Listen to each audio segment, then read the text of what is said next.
first step in getting your camera set up is to download the TCAM app.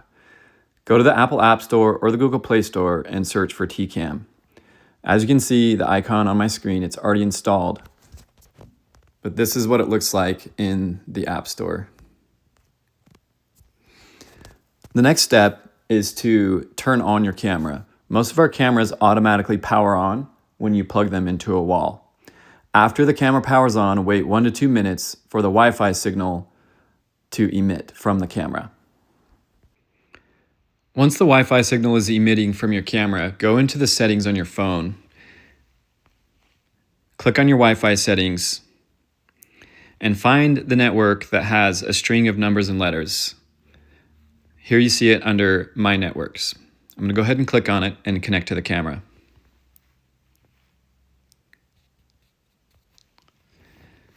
After it's connected, open the TCAM app and tap the plus button in the upper right-hand corner. Then tap Add New Online Camera. Then tap Add LAN. You'll see the camera listed here. Go ahead and tap it. Okay, you can see that the camera has connected and it says Device Online.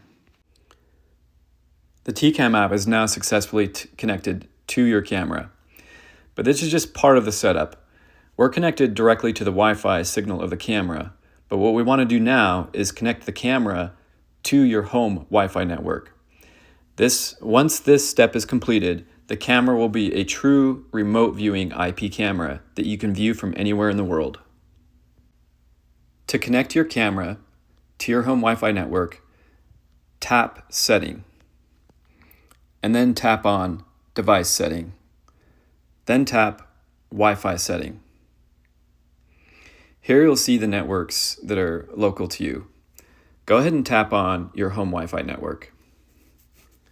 Enter your home Wi-Fi network password and tap OK.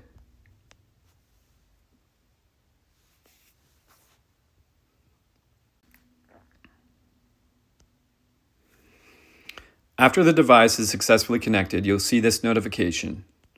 Go ahead and tap OK. To view the live video feed, go ahead and tap the play button in the middle of the video screenshot. The first time doing this, you'll be met with this pop-up. The default password to our cameras is 123456778. It's recommended that you change this to a password that you specify. The reason why you want to change the default password of the camera is for 2 reasons. One is for security purposes, and the other is that this pop-up will keep reminding you to change the password until you actually change the password. So we're going to go ahead and tap Modify. We're going to enter the old password, and then we're going to set the new password. You can set it to whatever you want.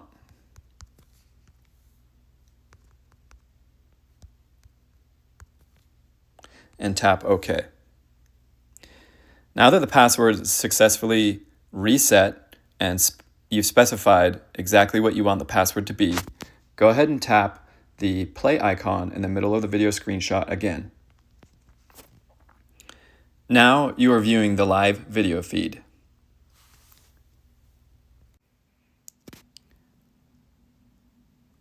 Now that your camera is fully connected and ready to use, the next thing I recommend is to change the name of your camera. Notice how at the top it has a random string of numbers and letters as the name of your camera. This is what we're going to change. So go ahead and tap the back button and then tap Setting. Tap Edit Device, and here is where you edit the name of your camera. We're going to go ahead and name this camera.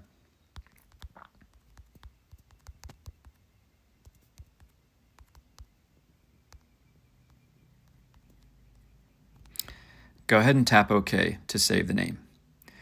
Notice that the name has changed to Clock Camera Bedroom. And go ahead and tap the video, and now you see at the top, Clock Camera Bedroom. This is particularly useful when you have multiple cameras set up in your house. To view multiple cameras, look at the icon in the upper right-hand corner next to the plus icon. Tap that. Here you'll be able to view multiple cameras in one view. Now I want to talk about some of the options on this screen. So right below the video screenshot, you'll see 4 options. From left to right, you have cloud, SD files, message, and setting. I'm going to talk about cloud and SD files. All of our devices have the ability to accept a micro SD card. If you have a micro SD card inserted in your device, then you have the option to have video record directly to the SD card. In addition to recording to the SD card, you can actually choose to have your footage backed up in a cloud file storage service. This is a service that you must purchase and pay monthly for. Most of our customers don't use the cloud service, and recording to the SD card is sufficient for most users. The next thing is message. I'm going to go ahead and tap on this. Here you'll see every time the motion activation feature was triggered. If you have the setting to have video recorded to the SD card every time motion is triggered, you can actually tap on each motion trigger event and view the actual footage associated with that motion trigger event. However, if you don't have it set to record to the SD card every time motion is triggered, when you tap on one of these events, it's not going to show you anything. I'll show you by tapping on one right now. As you can see, no event files. The next thing is setting. I'm going to go ahead and tap on this. You'll see a menu pop up here. Edit device is where you change the device name, device ID, and password. And then you can actually delete device from the TCAM app. And the reconnect device option is if your device has temporarily disconnected from your home Wi-Fi, you can click that to try to reconnect it. And then below that, we have device setting. When you tap on this, it'll bring you into this menu right here. Now I'm going to explain some of the options in this screen. This is the screen where you're viewing the live video feed. So right directly under the video, you'll see 1080p, and then a speaker, and then an option to expand the video. So if I tap on 1080p, I can actually change the resolution. I would recommend keeping it at 1080p because it streams easier over slower connections. And here is the audio symbol. You can tap this on and off to turn the device audio on or off. And then the next one is to expand the video. And this will put it into a view like this. Down below this, you have the 6 icons: Snap, Record, Cloud Service, SD Files, Talk, and more. I'm going to talk about the Snap and Record options. I'm going to tap the Snap button right now. When I tap the Snap button, it actually captures a photograph of the video frame. I'm going to do it one more time. If you tap Record, it'll start recording a video clip. Go ahead and tap Record again to stop recording.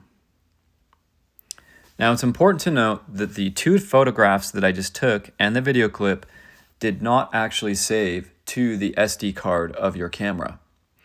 It actually saves these in the internal memory of the TCAM app.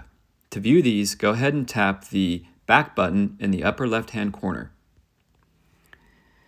And now notice at the very bottom of this screen, you have video, photo, and more. Go ahead and tap on photo. Here, you will see the 2 photographs that we just captured and the video clip. You can actually do a multi-select if you want. Go ahead and tap the icon in the upper right-hand corner and you can select multiple videos or photos. If you tap on share, you'll be presented with the standard sharing options of your phone's operating system. I'm on an iPhone, so if I tap share, I can actually share these photos or video clips to iMessage, or I can save them to my camera roll. we're not going to delete or share anything, so I'm going to go ahead and tap cancel in the upper left-hand corner. And then I'm going to tap video down here at the bottom, and then we're going to navigate back to the live video feed. The third option on this screen is the cloud service. This is an elective service that you can pay monthly for, and this is if you want all of your footage backed up to a cloud service. As I said before, most customers choose to just record their footage to the SD card, and that is enough for most users. The fourth option on this screen is the SD files. I'm going to go ahead and tap on SD files. This is where you can view and play all of the video footage that's recorded and stored on the SD card that's in your camera. The fifth option is the talk option. Now, some cameras on the market have two-way audio, where you can hear audio and also talk. To talk, you would press and hold down this to talk through your camera. The sixth option on this screen is More. I'm going to go ahead and tap on this and you'll see a new menu pop up. In this menu, you can adjust the brightness and contrast of the video. You can also horizontally or vertically flip the video as well. The infrared option, if your camera has infrared night vision, you can actually manually turn this on or off here.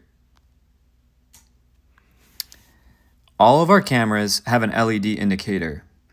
Most of the time they're discrete and not very noticeable. However, you can actually turn the LED indicator on or off.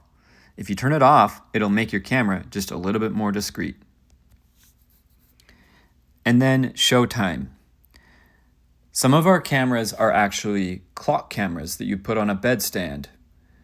If that is the type of product that you have, you can actually turn the clock display on or off by tapping show time.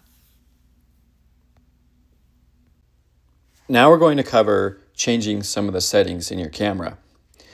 Directly under the video screenshot, you'll see the setting option. I'm going to go ahead and tap on this.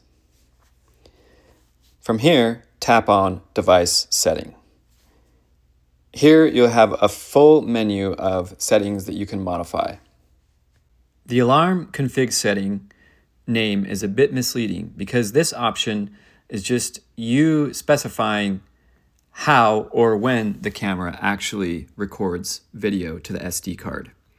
So I'm going to go ahead and tap on Alarm Config. The first option here is where you can specify the motion detection sensitivity. You can turn it completely off, which is the close option, or you can set the sensitivity as low, medium, or high. In addition to the camera recording when it detects motion, you can actually set the camera to record at a specific time of day. So I'm going to go ahead and turn on Alarm Schedule to do this. You can set the camera to record for 2 different time slots. For example, for start time 1 and end time 1, you could set it to record in the morning for 30 minutes. And then for start time 2 and end time 2, you could set it to record in the evening, again, for another 30 minutes. You can modify this to fit whatever your needs are. The next setting is Warning Tone. Now, again, the name of this is a little bit misleading. If you turn this on, your camera is not going to make a noise. The warning tone is more for the notification that pops up on your phone. So if your camera started recording according to a schedule that you set, or started recording because motion was detected, your phone would make an audible noise to notify you that your camera has started recording when you have this turned on. The next thing here is alarm interval. And again, this is a little bit confusing. You can set this from anywhere from 30 seconds to 240 seconds. And this pairs with the motion detection setting. So what this does is specifies how long the video clip is that's recorded when it detects motion. For example, if a dog ran across your video frame and triggered the motion activation but never entered back into the video frame, it would trigger the motion activation to start recording. And if you had an alarm interval of 30 seconds, it would record a 30-second clip even though the dog just ran across the video frame and triggered the motion activation. By setting this alarm interval, it makes it so the video recorded is smooth and you don't get little bits and little tiny pieces of video when the motion activates. The next option is push notifications. You can turn this on if you want to be notified on your phone anytime it starts recording video when motion is detected or when a scheduled video starts recording. To save anything that you have configured on this screen, go ahead and tap OK. The next option on this screen is Modify Device Password. Here, you can change the password that's used to access your camera. You should have set a custom password when you first set up your camera. So if you want to change this, you can enter in your original password and then enter in the new password. The next option on this screen is SD card setting. So when you tap on this, you'll be presented with several options of how your camera records to the SD card. This first option, auto record, if you turn this on, it means that your camera will continuously record all video to the SD card. It records 24/7. This is nice if you're trying to capture things where there's lots of action around. But if you're only wanting to capture at certain times of day or when motion is detected, then you don't want to turn this on. If you want your camera to only record when motion is detected or when you've set it to record, then you would turn on the alarm record option. The next option is record resolution. Here you can set whether you want it to record in high definition or standard definition to the SD card. Record audio, you can make it so the camera doesn't record audio or does record audio. The next option is loop record. You can turn this on or off. Loop recording is nice to have because it means that your camera will continue recording even if the SD card fills up. So the way it works is if your SD card gets full, it'll start recording over the oldest video files. I recommend keeping this setting turned on so that your camera never stops recording. Just be sure if there's really old video files that you back them up if you need them. The video duration feature, you can actually specify how long the video clips are. The camera will record in timed intervals. This is really convenient because you don't end up with huge file sizes that are several hours long. You can record in 1, 3, 5, or 30-minute intervals. For example, if you recorded 15 minutes of video and had 5 minutes as the video duration, you would have 3 video files. Below this, you have total space and free space. Total space specifies how much space is available on your SD card versus how much free space is available. And then below that, you have format SD card.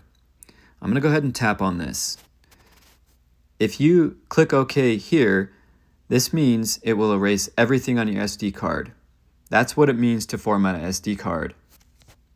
So just be really careful when you're using this option and make sure that if you have any important video files that you back them up before you format the SD card.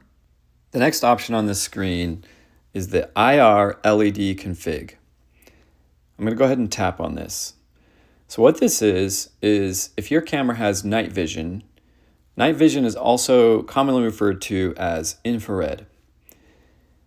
And here you can have it so if it's set to manual, it means that you manually will turn on and off the infrared.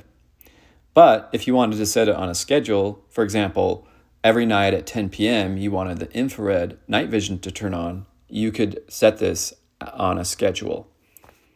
And you can do this for 2 different times of day. The next menu option is Wi-Fi setting. Here is where you specify what network your camera is connected to. Most users will just have it connected to their regular home Wi-Fi network. The next option is Reboot device. I'm going to go ahead and tap on this. So rebooting your camera is the equivalent of restarting a computer. It doesn't change any settings, but if your camera is acting up, resetting oftentimes will fix some of the issues. The reset factory option is definitely a more extreme option. So this does a complete factory reset of your camera. And it'll basically make it the equivalent of a brand new product out of the package. So it resets everything back to the manufacturer default, including your device password. Now the next option is sync mobile time. This only applies to cameras that are clock cameras. So when you tap on this, it'll actually sync the clock camera with your phone's time. And now we have firmware version. This just shows the current firmware that's installed on the device. And below that, we have delete device. This just removes the camera from the TCAM app. If you do this, you'll have to re-add it later if you wish.